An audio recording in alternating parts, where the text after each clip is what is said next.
Boy. Got it. Y'all really thought y'all can just kill a prophet and get away with it, huh? Hey, man. I heard they coming for you, bruh. They coming for you hard, you hear me? You know, my suggestion, bruh, because they really want Jay-Z, man. And he really just teamed up with you, so Yo Gotti might be staring down some serious heat. Word on the street says the feds are quietly lining up an indictment on him for Young Dolph's murder. The biggest hint?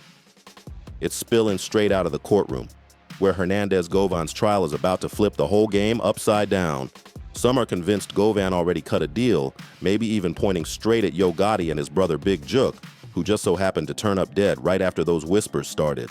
So was Big Jook staying quiet to protect Gotti? Let's be real. Everything was falling perfectly into place for Gotti to risk it all. He had Angela Simmons by his side, CMG was on fire, and his roster of artists was dominating. No way he was ready to lose it all over some old beef. So did he handle those loose ends himself? That trial we've been waiting on? It's been pushed back more times than a DJ switching playlists. But now, it's finally locked in for August 18th, 2025, just days away. And this ain't no small-time player we're talking about. Hernandez Govan is facing first-degree murder, conspiracy to commit murder, and even attempted murder for allegedly masterminding the hit on Young Dolph back in 2021. But here's where it gets shady. The whole case is partially sealed. On July 29th, Judge Jennifer Mitchell slammed the door shut on motions and rulings, cutting off all public access. No explanations, no statements, just silence. And that's way out of the ordinary for a high-profile case tied to one of the most loved rappers to ever come out of Memphis. When courtrooms go quiet like that, it usually means deals are being cooked up or certain names are getting protected. But the real jaw-dropper? Govan's out on bond, straight walking the streets on just $90,000, even after violating it. The alleged mastermind of a major murder plot, moving around like nothing happened. Every single one of Govan's co-defendants who broke the rules somehow got their bonds reinstated, while guys like Justin Johnson and Cornelius Smith are still stuck in jail fighting for scraps. Folks close to the case are whispering this ain't just about legal strategy. They think Govan already handed the feds exactly what they wanted. Maybe he even dropped some heavy names, like Big Jook or Yo Gotti.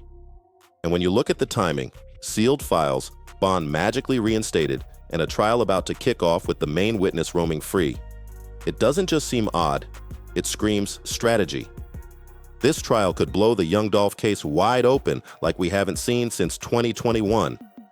And if Yo Gotti's name gets called out in that courtroom, it could trigger the biggest collapse in Memphis rap history.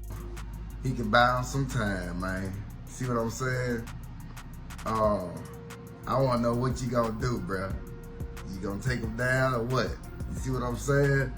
Cause they coming for you, big dog. You did. Hey, you was already winning, man. You can't have all the real ones, you know what I'm saying? You got Glow, you got Big Boogie. Come on, man. Here's the part that's got people convinced it all circles back to Gotti. Prosecutors have already gone on record saying Big Jook put up $100,000 to make Dolph vanish. Court papers and street talk say Hernandez Govan was the middleman, linking the shooters to the bag and the target. Put it this way. Govan was playing chess, Big Jook was moving the pieces, and CMG might have been the whole board the entire time. When the hit went down in 2021, the two suspects who pulled the trigger were reportedly expecting a fat $100K payout. But here's the curveball. They only walked away with about $800 to $1,500 each, and it came straight from Jook, not Gotti himself. That one detail got everybody asking, was this a CMG financed hit, or was Jook running his own play? Because if the paper trail even leans towards CMG, then Yo Gotti's entire empire is sitting right in the feds' crosshairs. At that point, this ain't just rap beef. It's starting to look like an organized conspiracy, and it's getting darker by the day. Big Jook's murder in January 2024, less than a year before Govan's trial, has everyone side-eyeing the timing. Govan was already locked up, the streets were buzzing, he might flip, and then, boom, Jook's gone. Some say it was Dolph's people getting revenge. Others whisper it was a cleanup move. Some believe Jook was taken off the board before he could be used as evidence against bigger names. And when you line that up with the fact Govan's trial is sealed, he's out on bond, and Yo Gotti hasn't said a single word about Jook's death, that silence starts sounding more like calculated strategy. Gotti's been keeping it smooth in public, collecting awards, locking in deals, showing off his Angela Simmons romance. But behind the curtain, a lot of people think he's been tightening CMG's defenses, bracing for a storm. Because if Govan starts naming names in court, the next obvious target is Yo Gotti himself. And the reason his name keeps echoing through the streets isn't just about what could drop in a few days. It's because the one man who might have taken the fall for him is gone. Jook wasn't just Gotti's brother. He was the bag man, the logistics handler, and most importantly, the bridge between CMG and the hitters who took out Dolph. Jook's death hit Memphis like a silent explosion, and still, no suspects. No arrests, no suspects. Just a high-ranking street figure taken out in cold blood outside a restaurant, only hours after burying a family member. But anyone really watching knew this wasn't random. It was personal, targeted, and executed with precision. Jook was gunned down right after a funeral, in a calm setting that made the hit look effortless. Whether Jook was actually planning to flip or not, the fact people thought he might was enough to put him in the crosshairs. What's got everyone talking is how Yo Gotti stayed silent in the aftermath. And that silence screamed louder than any press statement ever could. If Jook was moving on his own, or if it was unrelated, you'd expect Gotti to say something. But he didn't. Now the streets are asking, was this a cover-up? Not just some revenge move, but a last-ditch play to shield Gotti while federal eyes are locked on the Dolph case reopening?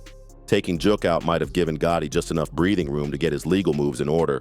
Losing Big Jook was just the first hit. Next came trouble in Yo Gotti's love life. Not long after his brother's death, Angela Simmons didn't slam the door. She just slipped away, quiet, respectful, and fully on her own terms. Then she popped up on Angie Martinez's show and dropped the news herself. Just weeks before Hernandez Govan's trial was set to kick off, Angela confirmed she and Gotti were officially done. No public drama, just calm words like, all love, and it was my choice. But anyone listening closely could feel the tension hiding under that polished delivery. Talking about being in a growing and healing season, paired with her timing, bailing right before one of the biggest legal battles of Gotti's life, said way more than any headline could. While some blamed Gotti's insane schedule or his public closeness with Glorilla, others saw something deeper. Legal heat, the kind that makes celebrities think twice about who they're standing next to. Angela's been in the spotlight long enough to know the stakes, and the last thing she's risking is being tied to a federal indictment linked to a high-profile murder and an active criminal case. If things go bad for Gotti, the headlines won't just land on him. They'll splash all over anyone standing next to him. Simmons, are you telling me right now you're in your single girl era again? Yeah, I'm feeling it. That's why Angela's exit doesn't feel like random timing. It feels like strategy, a smooth way to step out of the blast zone before anything blows up. And now, with Angela gone, Gotti's looking more isolated than ever. No brother, no ride or die, just pressure building, heat rising, and a trial closing in fast. But Angela ain't the only one who's disappeared from Gotti's orbit. Black Youngsta has too. You don't even need the blogs to tell you. Just scroll his Instagram. The same guy who used to go viral for flexing bricks of cash, trolling rivals, and turning every post into a mini movie has gone dead silent. For someone who built an entire image around being loud and openly coming at Dolph, this sudden quiet isn't just weird, it's unsettling. In 2025, Youngsta's presence has almost vanished. And now fans are starting to notice, along with the industry insiders. Some people think Black Youngsta's just laying low on purpose, maybe even under direct orders from Gotti, trying not to stir up more heat while the Govan trial creeps closer. Others swear it runs deeper, with whispers that he might already be under legal restrictions, or worse, quietly sitting in custody. And it's not just him. CMG's whole vibe feels different lately. The energy shifted. Gotti's name isn't being shouted out like before. The branding's looking cleaner and more neutral, and the whole team seems to be moving in silence. It's like they all know a storm's about to hit and they're trying not to get swept away in the flood. Youngsta's silence hits extra hard because of his history with Dolph. The tension, the disrespect, the public shots fired back and forth. If anybody was going to speak, it would have been him. Whether it's loyalty, fear, or legal strategy, nobody knows for sure. But the timing is lining up way too perfectly with everything else going down. The moves CMG's been making don't feel random anymore. They're starting to look like pieces in a bigger puzzle. And if you know how the feds operate, you've seen this playbook before. They start low and climb high, first the shooters, then the middleman, then the money handler. And when the whole structure's cracked open and loyalty's gone, they go straight for the boss. Right now, Yo Gotti's looking more and more like that final target. We've already seen the steps. Justin Johnson and Cornelius Smith. One of them already flipped, spilling key details about promised money and who gave the green light. That's the kind of federal leverage that turns a life sentence into a bargaining chip. Now all eyes are on Hernandez Govan. If he's cooperating, the feds will be zeroing in on exactly who funded, planned, and approved the hit on Dolph. And if Govan's turned over text messages, Cash App receipts, or anything tying payments back to CMG leadership, that's RICO territory. Once the feds can prove a hit was organized, bankrolled, and executed by a structured crew, it stops being street beef and officially becomes a criminal enterprise. And the pressure right now? It's building fast. All this Gotti and CMG drama traces straight back to the murder of Young Dolph.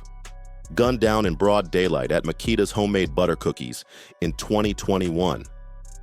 What started as a shocking tragedy is now unfolding into what looks like a tightly run criminal operation, one the feds are tearing apart piece by piece.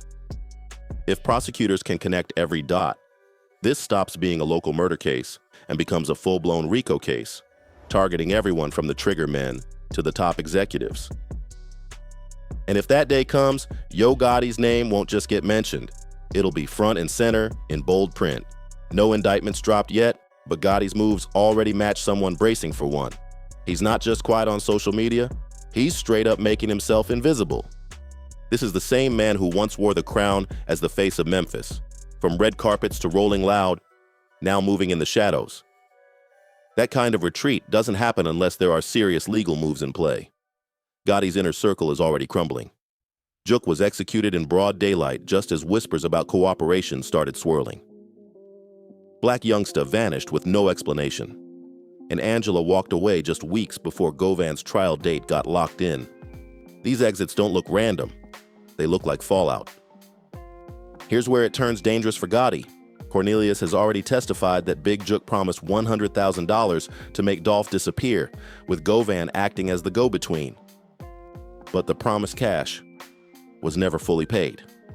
And in a game like this, broken promises lead to broken silence. Right now, Govan's the only player in this case who's not dead or behind bars. And that screams one thing: he gave up something valuable. In a murder-for-hire case, it doesn't matter who pulled the trigger. The law hits anyone who funded, planned, or knowingly set it up with the exact same weight. If Govan handed over phone logs or showed where CMG money moved in connection to the murder, that's all the feds would need. This trial is critical not just for what's said in open court, but for what's happening in those sealed files behind the curtain. Prosecutors don't lock cases down to shield the guilty. They do it to protect evidence they're still working with. And the fact Govan's pretrial filings are hidden from the public? That screams someone else is under investigation right now. And here's the kicker: RICO. Federal prosecutors have been stacking RICO cases against music crews for decades, from Death Row to BMF to YSL, and CMG could be next in that lineup. What starts as one murder can easily get spun into an entire criminal empire. And right now, CMG fits that profile to a T. A label with a full business structure, documented beefs, money moving behind the scenes, and direct links to violent incidents. The Dolph hit isn't being treated like a rap feud gone wrong. It's being looked at as a contract job with organized structure. And that's exactly what cracks the door wide open for a RICO case. In that scenario, Gotti doesn't have to pull a trigger or send a text. All they need to show is that he knew the plan and let the machine run. If Gotti falls, it's not just a fall from grace. It's the collapse of one of the South's most powerful hip-hop camps. And that collapse might already be in motion. If you're still locked in with me after all this, make sure you hit that subscribe button and smash the like so you don't miss what happens next.